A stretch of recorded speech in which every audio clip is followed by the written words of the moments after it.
आज हमसे सिवान के एक पत्रकार ने पूछा कि मोदी जी दाढ़ी बढ़ा लिए हैं, इस पे आप क्या कहना चाहते हैं।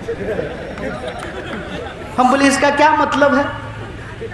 मोदी जी दाढ़ी बढ़ा लें कि मोदी जी माथा मुड़वा लें कि आधा माथा मुड़वा लें, उसमें हल्दी चुन्ना लगवा लें, हैं कि भौंवा मुड़वा लें किसी दिन, वो इससे देश को क्या लेना देना है। तो बेईमान को बेईमान कहना गलत बात है। बेईमान को बेईमान कहना पड़ेगा ना। अब बेईमान को बेईमान कहते हैं तो कहते हैं कि आप देश की आलोचना करते हैं। चुप लुच्चा, तुम देश कब से हो गया जी। देश हम हैं। देश में रहने वाले जो 135 करोड़ लोग हैं उनसे देश बनता है, और उनके हक और अधिकार की बात करना ही देश की बात होती है। किसी भी समाज को बदलने के लिए शिक्षा की जरूरत होती है, और आपने शिक्षा की हालत क्या की है। आप लगातार शिक्षा के बजट को घटा रहे हैं। शिक्षा का बजट आप लगातार क्यों कम कर रहे हैं। शिक्षा का बजट आप लगातार इसलिए कम कर रहे हैं कि पढ़ने लिखने वाले लोग पैदा होना बंद हो जाएं। क्योंकि जब पढ़ लिख लेगा तो सवाल पूछने लगेगा, और जब सवाल पूछने लगेगा तो नागरिक बन जाएगा, और जब देश में रहने वाले लोग नागरिक बन जाते हैं तो राजा होने का इनका गुमान चूर चूर हो जाता है, चकनाचूर हो जाता है। आप तमाम आदरणीय बुजुर्गों का, माताओं बहनों का, किसान मजदूर भाइयों का, दुकानदार दोस्तों का, आप सबका मैं क्रांतिकारी इस्तकबाल करता हूं। आपको जय भीम और लाल सलाम पेश करता हूं। दोस्तों, मैं अपनी बातचीत रखूं उससे पहले एक बात मैं स्पष्ट करना चाहता हूं। जो भी लोग आ रहे थे बातचीत के लिए, सब लोग कन्नन गोपीनाथन जी को पूर्व आईएएस कह रहे थे। टेक्निकली वो पूर्व आईएएस नहीं है, वो अभी भी आईएएस ही हैं, क्योंकि सरकार ने उनका इस्तीफा अभी तक मंजूर नहीं किया है। बड़ा कमाल देश है अपना। एक तरफ लोगों को नौकरी नहीं मिलती है, लोगों को वैकेंसी नहीं देती है, और जो लोग नौकरी छोड़ करके सरकार से ऊब करके तंग आ करके इनकी नीतियों का विरोध करते हुए नौकरी इनकी मुंह पे मार देते हैं, उनका इस्तीफा स्वीकार नहीं करते हैं। या तो अपॉइंटमेंट भेज दो या रेजिग्नेशन एक्सेप्ट कर लो। तो टेक्निकली वो आईएएस हैं, पूर्व आईएएस नहीं हैं। और हाँ, मैं पूर्व विद्यार्थी हूँ जेएनयू का। मैं अब जेएनयू का विद्यार्थी नहीं हूँ। मुझे जेएनयू से निकले हुए कई साल हो चुके हैं, लेकिन अब भी जब भी जहाँ कहीं भी जाते हैं तो लोग जेएनयू के नाम से ही बुलाते हैं। इस संबंध में एक बात मैं आप तमाम लोगों से साझा करना चाहता हूँ। ये वर्ष साहिर लुधियानवी साहब का जन्म शताब्दी वर्ष है। साहिर लुधियानवी साहब के गाने बुजुर्ग से लेकर के आज के नौजवान तक गुनगुनाते हैं। आप में से बहुत सारे लोगों ने प्यासा फिल्म देखा होगा। उसमें एक गाना है कि ये दुनिया अगर मिल भी जाए तो क्या है, ये महलों, ये तख्तों, ये ताजों की दुनिया, ये दुनिया अगर मिल भी जाए तो क्या है। इस गाने को आज भी अगर गाएंगे तो बहुत सारे बुजुर्ग जो है आपकी बर्तनी ठीक करने लगेंगे, बोलेंगे ठीक से नहीं गा रहे हो, इसमें जौ का उच्चारण ठीक से नहीं लिया गया है। साहिर साहब की और कई मशहूर नज़में हैं, बहुत सारी गीत उन्होंने लिखे हैं। एक गाना और बहुत मशहूर है कि मैं पल दो पल का शायर हूँ, पल दो पल मेरी कहानी है, पल दो पल मेरी हस्ती है, पल दो पल मेरी जवानी है। ये साहिर साहब का जन्म शताब्दी वर्ष है, और साहिर साहब का नाम मैं इसलिए यहाँ ले रहा हूँ कि Sahir Ludhianvi all India student federation Punjab के प्रेसिडेंट हुआ करते थे। तो एआईएसएफ से जो जुड़े हुए लोग हैं, जो साथी हैं, मैं उनको यह बात बताना चाहता हूँ कि आपके कंधे पे ये जो झंडा है ये कोई मामूली झंडा नहीं है। आपने अपने हाथ में जो विरासत लिया है वो विरासत कोई मामूली विरासत नहीं है। मुझे जब पूर्व जेएनयू स्टूडेंट कहा जाता है और जब मैं साहिर साहब का जिक्र कर रहा हूँ तो एक बात मैं आपको बताना चाहता हूँ कि साहिर लुधियानवी साहब जिस कॉलेज में पढ़ते थे, जिस कॉलेज से उनको निकाल दिया गया था, आज उनकी सबसे बड़ी मूर्ति उसी कॉलेज में लगी हुई है, गवर्नमेंट कॉलेज लुधियाना में। इंसान की पहचान किसी चीज़ से जुड़ जाती है, चाहे वो उस संस्थान का हिस्सा ना रहे, लेकिन ये उसकी पहचान बनी रहती है। मुझे इस बात का गर्व है कि मुझे आज भी जेएनयू का पूर्व विद्यार्थी कहा जाता है। इस बात पे मैं गर्व करता हूँ, और इस बात पे मैं इसलिए गर्व करता हूँ कि मुझे कई बार महसूस होता है, देशद्रोही के आरोप झेलने वाले हम लोग इस देश के प्रथम समूह हैं। सीनियर हुए ना जी? नहीं, आजकल तो किसी को भी कहा जाता है। दिल्ली के बॉर्डर पे जो किसान बैठे हुए हैं उनको देशद्रोही कहा जाता है। 2 दिन का बैंक का हड़ताल करने वाले बैंक कर्मियों को देशद्रोही कहा जाता है। कल को नौजवान अगर एसएससी में धांधली क्यों हुई है, एसएससी की बहाली क्यों नहीं हो रही है, परीक्षा का परिणाम क्यों नहीं निकल रहा है, उसको लेकर के सड़क पे उतरेंगे तो उनको देशद्रोही कहा जाएगा। तो हम लोगों को तो सबसे पहले कहा गया है ना, सीनियर स्टूडेंट है ना हम लोग इस मामले में। हम तब भी यही बात कहते थे, और इसीलिए हमने साहिर साहब का जिक्र किया कि जिस गवर्नमेंट कॉलेज लुधियाना से उनको निलंबित किया गया था, आज वहाँ उनकी सबसे ऊंची मूर्ति लगी हुई है। हम तब भी यह बात कह रहे थे कि हमारी लड़ाई किसी सरकार से इस बात के लिए नहीं है कि आप हमको क्या दे रहे हैं, हमारी लड़ाई इस बात के लिए है कि आप देश को क्या दे रहे हैं और आप देश को कहाँ लेकर के जा रहे हैं। बहुत ठीक कहा कन्नन साहब ने, प्रजा हैं कि नागरिक हैं, ये बहुत जरूरी सवाल है। अगर नागरिक हैं तो सरकार को हमको कुछ नहीं देगी। सरकार कौन होती है? 8,500 करोड़ का विमान खरीदा गया है प्रधानमंत्री के लिए, उनका बाप का पैसा है। किसका पैसा है? किसका पैसा है बताइए? देश की जनता का पैसा है ना। जबरदस्ती 56 इंच का छाती चौड़ा करके घूम रहे हो जी। अब बेवकूफ़ समझते हो हम लोगों को। क्या है? बिहार के लोग अलहुआ जरूर खाते हैं, आलू जरूर खाते हैं, बुड़बक नहीं है। बुड़बक समझने का गलती मत कीजिएगा। ये वो धरती है जहाँ पे शंकराचार्य को भी मंडन मिश्र ने परास्त किया था, ये वो बिहार की धरती है। ये वो धरती है जहाँ दशरथ मांझी एक छेनी हथौड़ी लेकर के पूरा पहाड़ काट करके रास्ता बना दिए थे, ये वो धरती है। ये याद रखिएगा कि ये हमारी परिस्थिति है कि रोजी रोजगार के लिए, इलाज के लिए, नौकरी के लिए, शिक्षा के लिए हमको दूसरे राज्यों में जाकर के काम करना पड़ता है। ये हमारी मजबूरी है। लेकिन ये याद रखिएगा कि हम मेहनत करने वाले लोग हैं, हम मेहनत कश आवाम हैं। अगर हम आपका गंदगी उठा करके आपका घर चमका सकते हैं, आपके दफ्तर को सुंदर बना सकते हैं, आपको वोट दे करके प्रधानमंत्री बना सकते हैं, तो कान पकड़ करके गद्दी से नीचे भी उतार सकते हैं। इस बात को याद रखिएगा। इस बात को याद रखिएगा कि चिड़िया जब आकाश में उड़ती है ना, तो उसको लगता है कि हम ऊपर से दुनिया देख रहे हैं, लेकिन चिड़िया ये महसूस नहीं करती है कि नीचे खड़े लोग भी चिड़िया को उड़ते हुए देख रहे होते हैं। क्या कहते थे ये? इस देश की सबसे बड़ी समस्या है परिवारवाद। ठीक है, मान लेते हैं इस देश की सबसे बड़ी समस्या है परिवारवाद। बेबी शाह को बीसीसीआई का सेक्रेटरी कैसे बनाया गया है? ये परिवारवाद है कि नहीं है? और यही बात मैं घूम घूम करके पूछता था। जब मैं पिछली बार सिवान आया था स्टेडियम में भाषण देने के लिए, तो रास्ते में कुछ लोग हम पर पत्थर फेंका था, पत्थर बने फूल। वो पत्थर हमारे लिए फूल है और तुम बेवकूफ वाला फूल हो।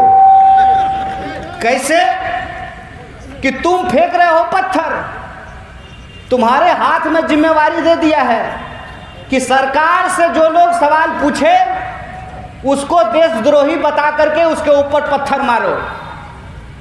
पत्थर अगर नहीं पहुंच रहा है तो फेसबुक पर जाकर के गाली दो, ट्विटर पे जाकर के गाली दो, यूट्यूब पे जाकर के गाली दो। हमको गाली देने से 2 करोड़ नौकरी मिलेगा? अगर ऐसा है तो मैं रोज भोरे भोर फेसबुक लाइव पे आ जाऊंगा और देश के सभी नौजवानों को कहूंगा कि भरपूर आप हमारे 7 पुश्त को गाली दीजिए अगर आपको नौकरी मिल जाए तो। मिल जाएगा क्या? दूसरे से नफरत करके हमारे जीवन में प्रेम का प्रवाह नहीं होने वाला है। दूसरे को गाली दे देने से हम सम्मानित नहीं हो जाएंगे और हमारे ऊपर पत्थर फेंकने के लिए अनपेड लेबर है, पैसा भी नहीं मिला होगा उसको। नेताजी कहे होंगे 500 रुपया देंगे, तेल भरवा लेना। अब तो 500 रुपया में आधा टंकी तेल भी नहीं होगा। क्या 500 रुपये में आधा टंकी तेल होगा? 500 रुपया हम कहेंगे तेल भरवा लेंगे, अब पत्थर ले लो, पत्थर फेंक देना, उसके बाद तुम देशभक्त हो जाओगे। बाबू रे, ये देशभक्ति नहीं है, ये बेवकूफ़ी है। अगर तुम सच में देशभक्त हो तो तुमको ये सवाल इस सरकार से पूछना चाहिए कि ये कैसा राष्ट्रवाद है कि देश की राष्ट्रीय संपत्ति रेलवे बेची जा रही है। बताइए, लिखा जाता था ना, पटना जंक्शन पे लिखा हुआ होगा, सिवान स्टेशन पर भी लिखा हुआ होगा कि रेल राष्ट्र की संपत्ति है। तो जो सरकार रेलवे को बेच रहा है वो देशद्रोही है कि हम सवाल पूछने वाले देशद्रोही हैं? इस पे आप हमको विचार करके बताइए। कैसा राष्ट्रवाद है भाई? राष्ट्रीय संपत्ति को निपटाए जा रहे हैं और जो सवाल पूछता है, हम तब भी कहते थे देखिए हम आपका नमक खाए हैं, आपके टैक्स के पैसा से हम पढ़ते हैं और जो ज्ञान हमको मिला है उसके आधार पे हम सरकार से सवाल पूछते हैं कि ये साहब वादा किए थे आप हर साल 2 करोड़ नौकरी देने का, वादा किए थे हमारे खाते में 15 लाख रुपया पहुंचाने का, वादा किए थे अच्छा दिन लेकर के आने का, अब बना दी हैं अपने बेटा को बीसीसीआई का सेक्रेटरी। हमको दे दिए हैं पत्थर कि तुम पत्थर चलाओ, अब बेटा को दे दिए हैं बीसीसीआई, उसको दे दिए हैं आईपीएल कि तुम आईपीएल खेलवाओ। 21 साल में 2 आईपीएल हो रहा है। बीपीएससी का बहाली टाइम पे नहीं निकलता है, 6-7 बार का बीपीएससी का बहाली एक के बार में निकलता है, लेकिन आईपीएल लेट नहीं होना चाहिए। अब ये देखे थे ना, आईपीएल बिना दर्शके का हुआ होता था, स्टेडियम में दर्शक नहीं था, पीछे से वीडियो रिकॉर्डिंग में आवाज सेट कर दिया था जनता का चिल्लाने का। अब फिर हो रहा है, आईपीएल टाइम पर होगा, एसएससी का एग्जाम टाइम पर नहीं होगा, बीपीएससी का एग्जाम टाइम पर नहीं होगा, रेलवे का बहाली टाइम पर नहीं होगा। और रेल तो अद्भुत है। कल परसों एक वीडियो देख रहे थे, उल्टा ही रेल चल रहा था। बताइए, जिनसे रेल नहीं संभल रहा है वो देश क्या खाक संभालेंगे? वो देश क्या संभालेंगे? लेकिन उनका जो प्रचार है वो प्रचार बड़ा लाजवाब है। अब प्रचार की ताकत तो होती है, प्रचार की ताकत तो ऐसी होती है कि बार बार अगर कोई बात आपको कही जाएगी तो आप मान लीजिएगा, हम कहेंगे तो नहीं मानिएगा, हेमा मालिनी कहेंगी तो मानिएगा? क्या सिपाही जी, नहीं मानिएगा? हेमा मालिनी कहती हैं कि कैंट देता है शुद्ध पानी, तो घर में कैंट लगा लेते हैं। हेमा मालिनी कह रही है ना, कोई कन्हैया कुमार कह रहा है कि नहीं लगाएंगे। हेमा मालिनी बोली हैं ड्रीम गर्ल, तो लगा लेंगे कैंट का पानी, शुद्ध देगा। शुद्ध है कि नहीं है ये मालूम नहीं है। कोई आकर के कह दिया ठंडा मतलब कोका कोला पिए जा रहे हैं, अम्मा कह रही है कि बेटा छाछ पी लो, लस्सी पी लो, तो लस्सी पिएंगे जी, उसमें क्या है, कोका कोला पिएंगे तो जो है। काहे कि कोहली बोला है कि कोका कोला पी लीजिए, कोहली बोल रहा है ना, तो पी लेंगे। प्रचार में ताकत तो होती है, नहीं होती है, हैं? आप में से कितना लोग फेयर एंड लवली लगाए हैं? लगाए हैं ना, मुंह गोरा हुआ। प्रचार में ताकत होती है। तो इस देश में हमने एक ऐसा सरकार चुना, वो घड़ी डिटर्जेंट की तरह नहीं है, पहले इस्तेमाल करें फिर विश्वास करें, ऐसा नहीं। प्रचार पे हमने एक सरकार चुन दिया है। प्रचार पे कोई ये पूछने को तैयार नहीं है कि उस प्रचार की हकीकत क्या है। क्या सच में फेयर एंड लवली लगाने से मुंह गोरा होता है? सच में ठंडा मतलब कोका कोला होता है? सच में केंट शुद्ध पानी देता है? इस बात की पड़ताल किए बिना, इस बात की तफ्सीस किए बिना हम उस बात को मान लिए हैं।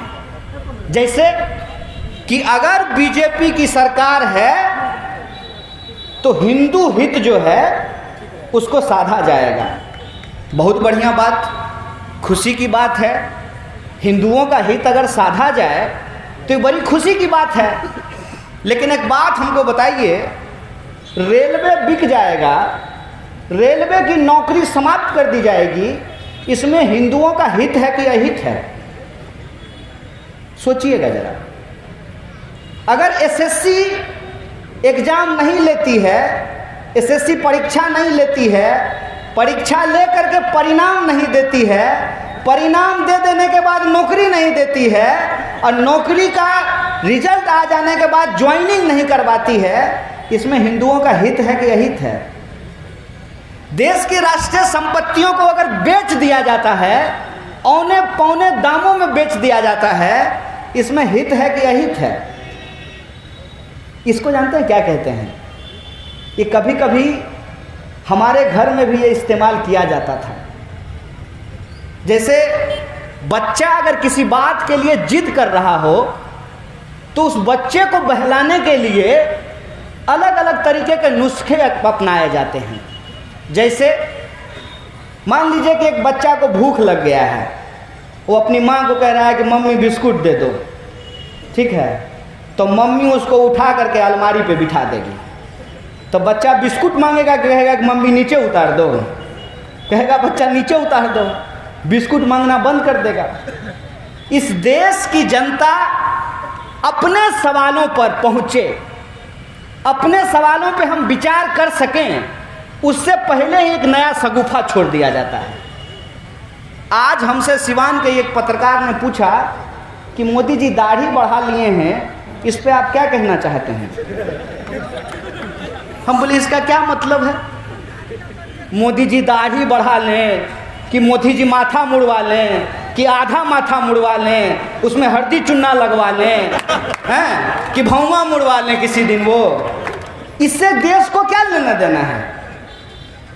ऐसा है क्या कि जैसे उनकी दाढ़ी बढ़ेगी उसी हिसाब से इस देश में रोजगार के अवसर बढ़ने शुरू हो जाएंगे? ऐसा है क्या कि जैसे उनकी दाढ़ी बढ़ेगी वैसे ही आपकी आमदनी बढ़नी शुरू हो जाएगी? इसका क्या मतलब है? मोदी जी मोर को खाना खिलाते हैं, मोदी जी सुग्गा को अपने हाथ पे टहलाते हैं, इससे हमको क्या लेना देना है? ये देश का मुद्दा है क्या? फिर हमको लगता है कि धीरे धीरे हमको इसकी आदत लगाई जाती है।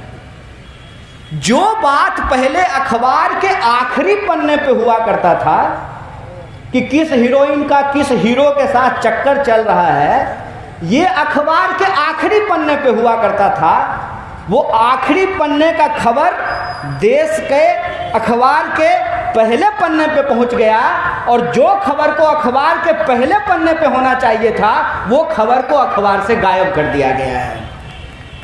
आपको खबर है क्या कि आपके इर्द गिर्द क्या हो रहा है? इस देश के लोगों के साथ क्या हो रहा है?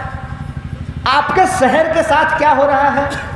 मैं जब आ रहा था तो हम और कन्नन साहब आपस में बात कर रहे थे, क्योंकि जहां भी जा रहे थे ना तो एक बड़ा सा सीमेंट का टुकड़ा रोड के बीच में रखा हुआ है। तो हमको पूछे कि इसका क्या मतलब है। हम बोले हमको भी नहीं पता कि इसका क्या मतलब है। तो एक लड़का जो गाड़ी में था वो बोला कि सर ये तो कुछ नहीं है, लोग तो सड़क पे गेहूं सुखाते हैं। तो कन्नन बोले कि गेहूं सुखाता है चलो वो तो कोई काम है, लेकिन इस सीमेंट का टुकड़ा आपके रोड पे पड़ा हुआ है, इसका क्या मतलब है। ऐसा है कि नहीं है। सिवान के कई सड़कों पे आप घूम करके देखिए तो सीमेंट का टुकड़ा पड़ा हुआ है, मेन हॉल खुला हुआ है, गटर में पानी पास नहीं कर रहा है, बिजली 24 घंटे नहीं आती है, इंटरनेट आधा घंटा स्पीड से चलता है बुलेट ट्रेन से, आधा घंटा के बाद EMU बन जाता है। ये आपके साथ रोज हो रहा है। इस सवाल से आपको कोई लेना देना नहीं है। आपके जीवन की जो वास्तविकता है, जो सच्चाई है, उस बात से आपको दूर कर दिया गया है। और आप किस में चर्चा कर रहे हैं? दीदी बंगाल जीतेगी। अरे दीदी बंगाल जीतेगी कि हार जाएगी, आपको नौकरी मिलेगी? आपका सेशन जो 3 साल का सेशन 5 साल में होता है, वो 3 साल में सेशन हो जाएगा। आपके यहाँ जो लाइसेंस बनवाने में घूस लिया जा रहा है, वो घूस मिलना बंद हो जाएगा। आपके यहाँ के लोग जो घर परिवार छोड़ करके दूसरे देश में जा करके काम करते हैं, ये माइग्रेशन रुक जाएगा। आपके यहाँ के किसानों को जो फसल का दाम नहीं मिलता, उनको फसल का दाम मिलने लगेगा। सरकारी नौकरी मिलने के बाद भी लोगों को पेंशन नहीं मिलता, ये पेंशन चालू हो जाएगा। आपकी जीवन की जो अपनी वास्तविकता है, उससे आपको दूर कर दिया गया है। और दूर की कोई घटना जिसका आपके जीवन में कोई लेना देना नहीं है, उसमें आपको उलझा दिया गया है। एक बात बताइए हमको, ये जो गैर जरूरी मुद्दे हैं, ये जो हिंदू मुसलमान का झगड़ा है, ये जो मंदिर मस्जिद का रगड़ा है, ये जो जात पात की लड़ाई है, ये क्यों है? ये इसलिए है कि एक कहानी मैं आपको सुना देता हूँ। बचपन में पढ़े थे हम लोग स्कूल में कि एक सेठ बीमार था और उस सेठ के 4 बच्चे थे। चारों बच्चे आपस में लड़ते रहते थे। सेठ को इस बात की चिंता थी कि मेरे मरने के बाद ये चारों भाई आपस में लड़ेंगे और सारा संपत्ति जो हमने मेहनत से कमाया है उसको ये बर्बाद कर देंगे। वो सेठ बेड पे पड़ा हुआ था और एक दिन अपने चारों बच्चों को बुलाया और चारों को 4 लकड़ियों का एक गट्ठर दिया, बारी बारी से कहा तोड़ करके दिखाओ। कोई भाई उसको तोड़ नहीं पाया। फिर उस लकड़ी को एक एक करके दिया, सबने उसको तोड़ दिया। वह यह समझाने की कोशिश कर रहा था कि इस देश के जो आम लोग हैं, बोलिए समाज में ज़्यादा गरीब लोग हैं कि अमीर लोग हैं? बॉर्डर पर गरीब का बच्चा मरता है कि मंत्री जी का बच्चा मरता है? किसान खेत में जो आप आत्महत्या कर रहे हैं वो गरीब हैं कि अमीर हैं? और सरकार को वोट देने वाला लोग गरीब है कि अमीर है? तो ऐसा कैसे हो रहा है? हम ही वोट दे रहे हैं, हम ही सरकार चुन रहे हैं और हमारे साथ ही सारी समस्या हो रही है। कभी तो आपके मन में ये विचार आना चाहिए ना कि भाई हमको सरकारी नौकरी नहीं मिल रही है, सरकारी नौकरी अगर मिल भी जाए तो हमको पेंशन नहीं मिलेगा।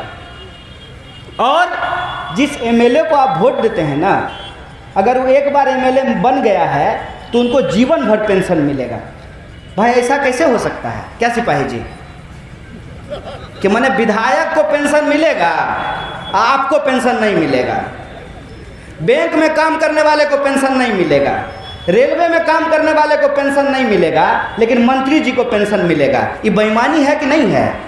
है ना? अरे बोलिए न, डरते का है? वेतन थोड़ी बंद कर देगा सरकार। ये बेईमानी है ना हो? तो बेईमान को बेईमान कहना गलत बात है। बेईमान को बेईमान कहना पड़ेगा ना।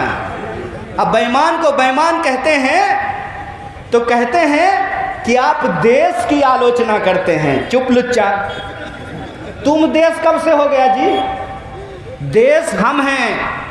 देश में रहने वाले जो 135 करोड़ लोग हैं, उनसे देश बनता है और उनके हक और अधिकार की बात करना ही देश की बात होती है। मन की बात, अपने मन की बात, हमारे काम की बात कब होगी? इस देश के आम आवाम की बात कब होगी? इस देश में जो शिक्षा की हालात पैदा की गई है उस पर सवाल कब खड़ा किया जाएगा? कोई ये सवाल क्यों नहीं पूछता है कि जब राष्ट्रपति जी का वोट एक और जूता सिलने वाला का वोट एक, फॉर्चूनर पे चलने वाला का वोट एक, हेलीकॉप्टर पर उड़ने वाला का वोट एक और A1 साइकिल पर घूमने वाला का वोट एक, जब इस देश के संविधान ने हमको बराबरी का अधिकार दिया है तो ये बात हम क्यों नहीं बोलेंगे कि राष्ट्रपति हो या चपरासी की संतान सबको शिक्षा एक समान? ये बात हम क्यों नहीं बोलेंगे? ये बात हम क्यों नहीं बोलेंगे कि अगर देश को मजबूत बनाना है तो देश के नागरिकों को मजबूत बनाना पड़ेगा। और देश के नागरिक कैसे मजबूत होते हैं? देश के नागरिक जिम जाने से खाली मजबूत होंगे? 21वीं सदी में हम लोग रहते हैं। 21वीं सदी को कहते हैं कि ये तकनीकी युग है, ये सूचना क्रांति का युग है। इस सूचना क्रांति के युग में शरीर से सिर्फ ताकत नहीं होता है, 56 इंच आपका है कि नहीं है, हम इंची टेप लेकर के नापने के लिए नहीं गए हैं, लेकिन आपका ऊपर का महल खाली है, ये बात हम जरूर समझ गए हैं। हम आपसे ये पूछना चाहते हैं कि देश की मजबूती देश के लोगों से होगी। और देश के लोग कैसे मजबूत होंगे? जब उनको पढ़ने की व्यवस्था दी जाएगी, जब उनको पढ़ाया लिखाया जाएगा। अंग्रेजी में कहावत है, नॉलेज इज पावर। एक बड़े विद्वान ने लिखा कि नॉलेज इज पावर, ज्ञान में शक्ति होती है। भगत सिंह ने लिखा है कि बम और पिस्तौल इनकलाब नहीं लाते हैं, विचारों की शान की जरूरत होती है। नेल्सन मंडेला लिखते हैं कि education is the most powerful tool weapon which you can transform the society. किसी भी समाज को बदलने के लिए शिक्षा की जरूरत होती है। और आपने शिक्षा की हालत क्या की है? आप लगातार शिक्षा के बजट को घटा रहे हैं। शिक्षा का बजट आप लगातार क्यों कम कर रहे हैं?